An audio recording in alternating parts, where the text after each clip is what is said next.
That's the countdown. Treasure Coast Connector. Connecting residents and businesses of the Treasure Coast. And here's your host, Ellen Contreras. Well, welcome to Treasure Coast Connector. I'm your host, Ellen Contreras of the Ferris Group, one of our sponsors.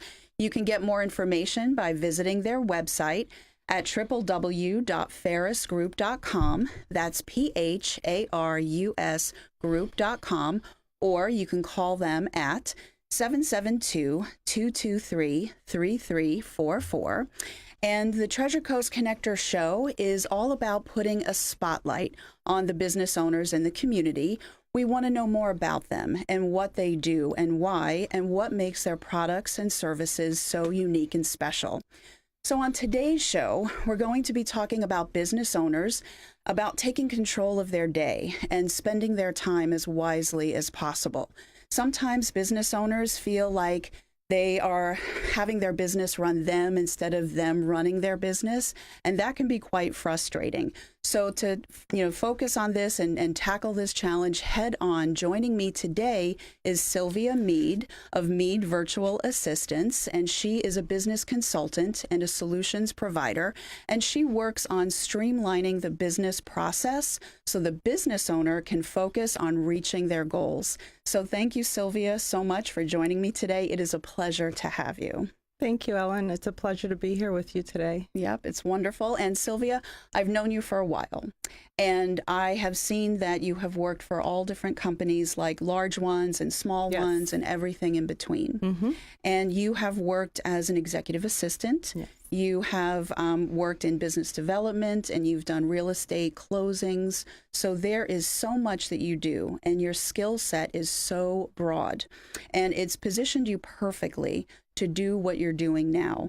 And so what I'd love to know, and what everybody else would like to know, is why at this stage did you want to start Meade Virtual Assistants and build this fabulous team that you have?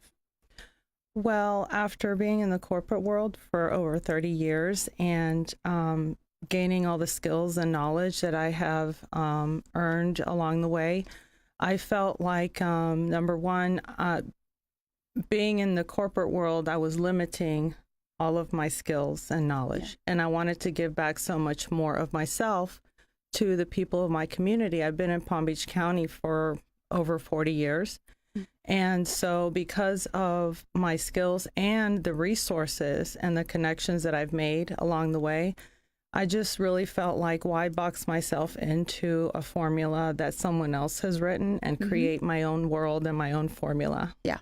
Yep. Very good. So I want to, before I ask you the next question, talk about a statistic that I found to be very eye-opening, and I got it from the Small Business Trends website.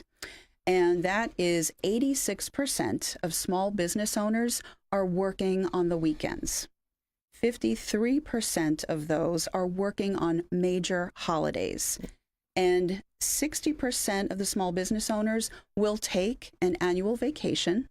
But out of those, 75% are working. They're tied to their laptops while on vacation. So it is a catch-22 that small business owners find themselves in, because they have to work in their business, they have to work on the business, and they don't always have the ability to hire the people that they need when they're first starting out. So this is perfect for what you do, providing the services that you do. So let's talk about some of the business owners that you've helped in this capacity, and tell me about some of the success stories that they've come to you. They might be frustrated, and how have you helped them work through this process? Well, for example, being a small business owner, you're focused on your growth. Yeah. But you're also focused on the day-to-day tasks that need to get done. Mm-hmm. And I myself have learned from going from corporate to being self-employed, you need to learn the balance of managing your business, but also concentrating on the efforts that are going to help you grow. Mm-hmm. So a lot of times things like, for example, managing your LinkedIn to help you grow, they don't have time to get to it. That's a common one that I get. Okay. I need to start a CRM, customer relations management, which in my definition, and my friend Brian Sharkey taught me the other day, is consistent referral machine. Consistent referral machine means you need to be creating a database of all those connections that you have made, and even categorizing them into different resources out there in the community that will help your clients or that will help you grow.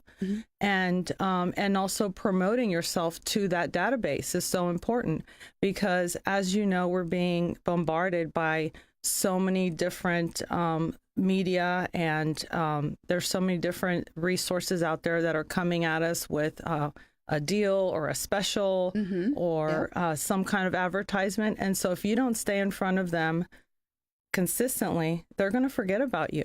Yeah. There's 10 other people that can do what you do. What makes you so special? And so managing your customer relations database in a form of a newsletter or an email campaign of some sort, these are all the things that we can take on behind the scenes to make you stand out and look good in front of your clients. Well, very good.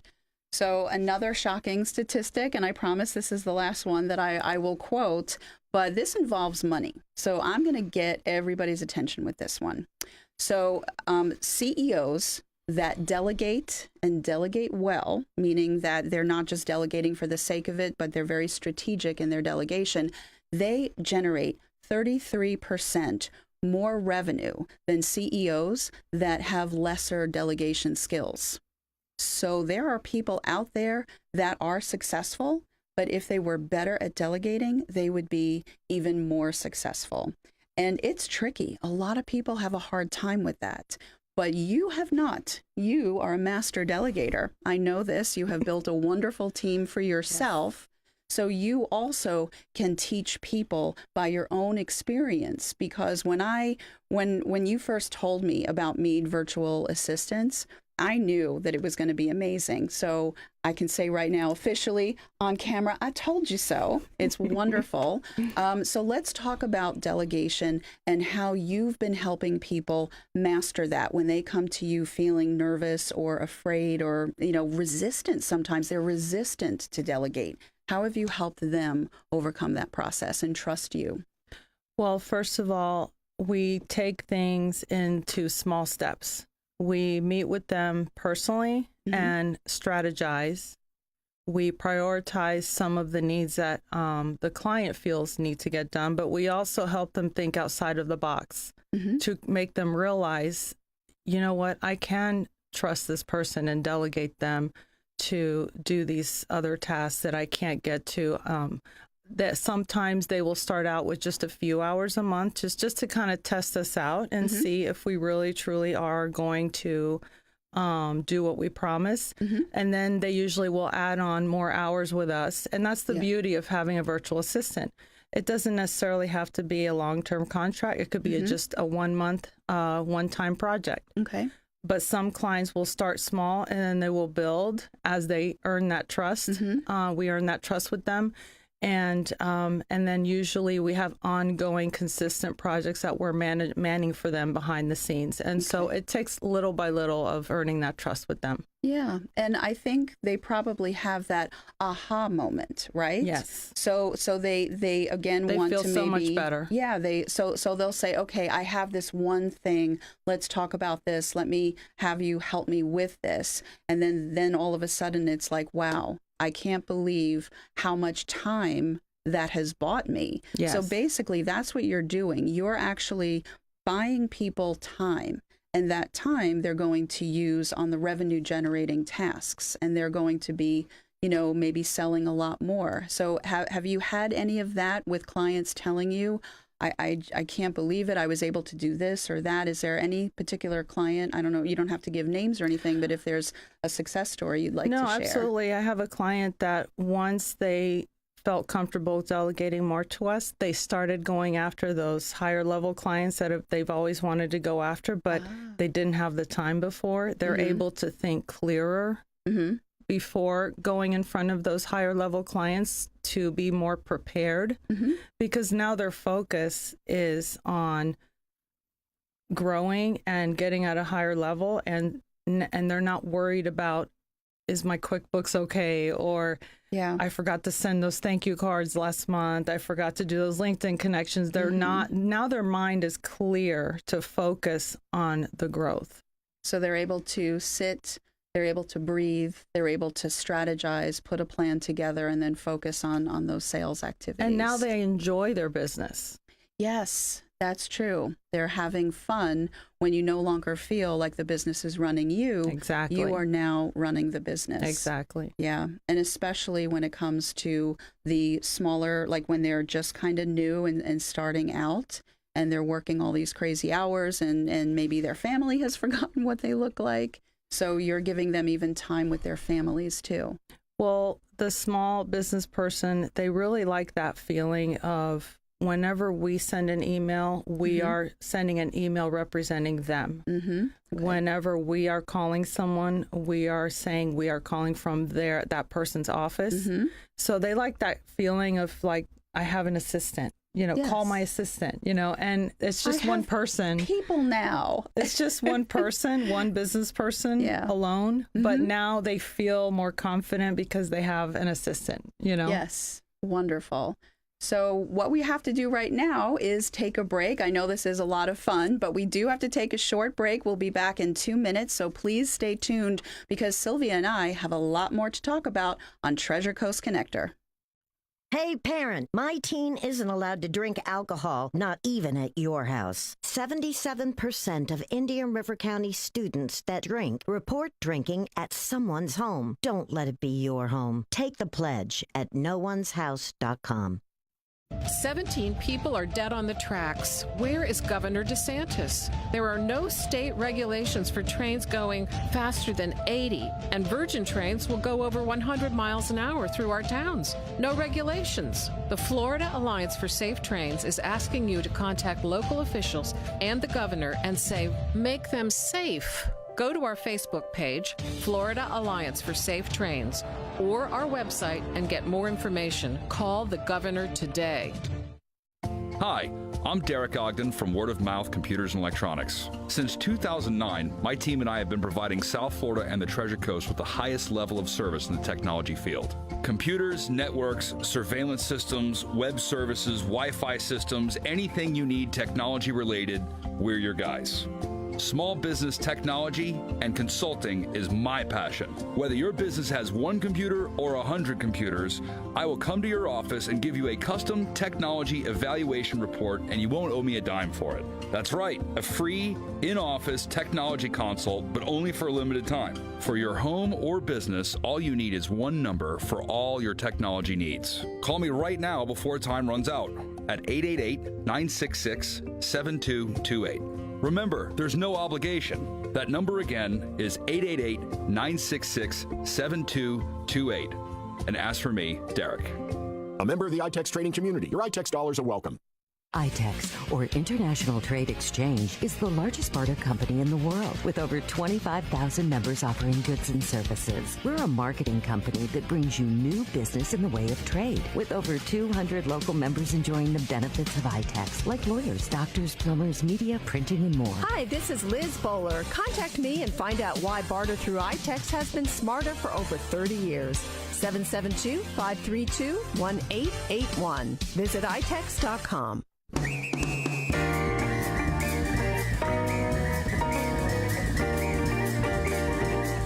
So welcome back to Treasure Coast Connector. I'm your host, Ellen Contreras with the Ferris Group, and continuing the conversation with me is Sylvia Meade of Meade Virtual Assistants.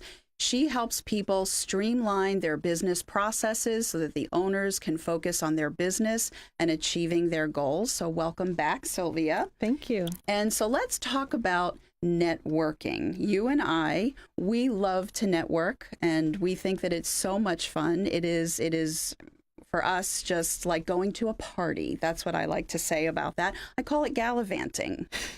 But you and I Yes. both know we have been the victims Yes. of people that need a little bit of advice. Yes. So we're going to be kind, because what we want to do is really help people so that they can add networking and Absolutely. become like pros. Absolutely. So that they don't make any faux pas. So let's talk about advice. Based on experiences you've had, give me some tips that people can take away for networking and be better at it. Well, first of all, you want to be selective where you're going to network, because I learned the hard way that you're going to spend a lot of time and a lot of money in the wrong places that are not the right fit for you. Sometimes I do test some groups out to just kind of get a feel for who they are, not only for myself, but for my clients, to be able to recommend to my clients. Maybe it's not a fit for me, but maybe for one of my clients. The second thing is, when you show up at an event, before I walk in, my mentality is, I'm going to meet 2 people here. Okay. They're going to be the one for me.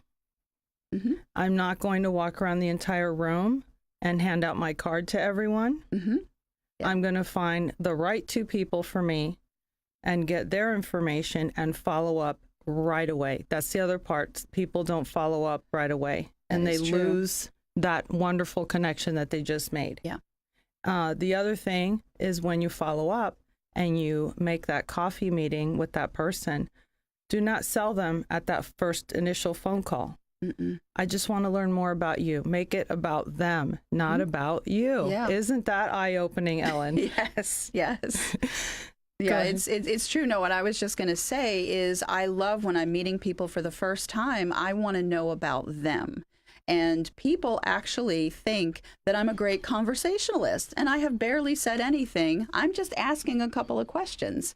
But it's true. People enjoy talking about themselves. They want you to know about their business. Yes. But it's helpful because you're learning about them to see, can I help them? Can we maybe work together directly? Or is this something where somebody that I know needs to be connected? That's why they call me the connector. But seriously, I do sometimes feel like, wow, I've met somebody that now I know somebody else needs to meet. So, right? Exactly. And I have been pretty strict with, who did I meet today? Send them a quick email, or if I already discussed it with them at the event, call them by 6 p.m. today. You want to keep your word with those people. Yeah. Because what happens is, eventually, number one, you're going to add them to your CRM. Yes. And number two, eventually, the more networking and connections you make, the right connections, you are now building a little army of marketers for you. Yeah. Out there in the community. And because I've been networking for so long, I will consistently get a phone call or a referral for me, because I've built so many connections the right way. And I'm always trying to help them. I'm always trying to connect someone else. I'm always trying to provide a benefit for those people. So therefore, like Zig Ziglar says, if you help enough people get what they want, you're going to get what you want. Nope, that is very, very true. And so also wallflowers. I'm sure that you've seen the people that walk into a room, and what you said before about not worrying about talking about, or to everybody in the room, rather. I've walked into a networking event recently. It was over 300 people there. And I got, a beverage, and I decided I'm just going to walk around. And when I saw people not actively engaging in a conversation, I smiled and I walked up and I introduced myself. And at the end of the evening, I ended up connecting with 3 or 4 really amazing people, but I talked to a bunch of others, but it was wonderful. I didn't talk to everybody in the room, but I still felt like this event happens on a quarterly basis. Eventually, I will get to know the majority of the people. It'll take a while, but that's a good strategy, right? Just walk around, smile, look at people, and people will smile back, and that's when you go in and talk to them, right? Yes, and when you narrow down the few networking groups that you've decided these are the right ones for me, be consistent with your attendance and be consistent with the follow-up. If you're just going to show up once or twice every once in a while, that's not going to work. Yeah, no, that is true because people will forget about you. And but also I did want to circle back to something I was going to start saying about networking are wallflowers. When people are standing there off to the side and they're looking so uncomfortable being there, they're my favorites. They're my absolute favorites, especially when it's an event that I know very well and I know a lot of people in the room. I find out who they are, what they do, and then immediately I'm connecting them with somebody else in the room, introducing them and why I'm connecting. They're so happy to talk to each other. And now this person, the ice is broken. That's it. And they'll remember you for that. Yeah, they're very happy with that. So, yeah, so wonderful advice. That's wonderful. So another thing I wanted to talk about is in the Treasure Coast area, we have a large increasing Hispanic population, which is wonderful. And a lot of business owners are wondering how to capitalize on this market. But what they're finding is that interpretation and translating is not as easy as it seems, okay? But you are a native Spanish speaker, so this is in your wheelhouse. So let's talk about that because not only are you translating documents, but if somebody has a meeting and an interpreter is needed, you're actually going to go to that meeting for them? Okay, so let's talk about that. So recently, I had a client that had obtained some investment group from Miami, and they only spoke Spanish. They understood English, but not very confident with English. Yeah. So they asked me not only to interpret the initial emails to them, but then if I would attend the meetings. Okay. And so I would attend the meetings. I would translate the emails back and forth. I translated a 9-page proposal and also some addendums that they had to do to the proposal. So that's an example of what I can do. I also translated for a banker. They were trying to do a loan for someone, and they had some real estate dealings in Puerto Rico that were all in Spanish. And in order for the person to be approved here, they needed to know what those documents said. Okay. So in order for that approval, I had to translate all of those documents with regards to past real estate transactions they had in Puerto Rico. And that, usually something like that, I can turn it around in 2 or 3 days. And when it comes to translation, it's either hourly or a daily rate, or for the document, it could be per word or per page. It just depends on the complexity of the document. Okay, well, very cool. And so we talked a little bit about real estate, so I want to circle back as the final question. So very quickly, real estate is a hot, it's very hot right now, the market, but the paperwork for closing has to be handled accurately and efficiently, and not a lot of people can do that. But this is something that is definitely in your wheelhouse, your area of expertise. So is this something that you're finding very popular among your services? Yes, that is a big part of what we do as well. I have been in the title insurance industry for over 15 years. I'm licensed in Florida as a title insurance agent, and I operate through a real estate attorney. And so realtors will come to me with a contract, and we then take over and prepare all of the last minute transactions that need to take place with the HOA, the homeowner association, paying off the prior mortgage, making sure that there are no issues with the title of that home, and then showing up to the closing. And I also provide closings in Spanish as well. Oh, wow. Wonderful. And I love the fact that I'm able to bring the documents to the client wherever's convenient to them, and I don't charge extra for that. Well, that's perfect. That's wonderful. So we're almost out of time, but what I wanted to say was thank you so much for being on the show with me and participating. It was wonderful to have you. I hope you come back again because I know that lots of people will benefit from what you have to say. Tell everyone how they can connect with you for more information. Well, my number is 561-660-2676, or you can go to my website, www.meadva.com. Well, wonderful. So this wraps up this episode of Treasure Coast Connector. I hope that you learned something new. I hope that you reach out and connect with Sylvia. And next week, we're going to have another great show. So thank you again. I am your host, Ellen Contreras, with the Treasure Coast Connector. And Ferris Group is one of our sponsors. You can check out their website at www.ferrisgroup.com, PHARUSgroup.com, or call them at 772-223-3344. Make it a great week, everybody. Bye-bye.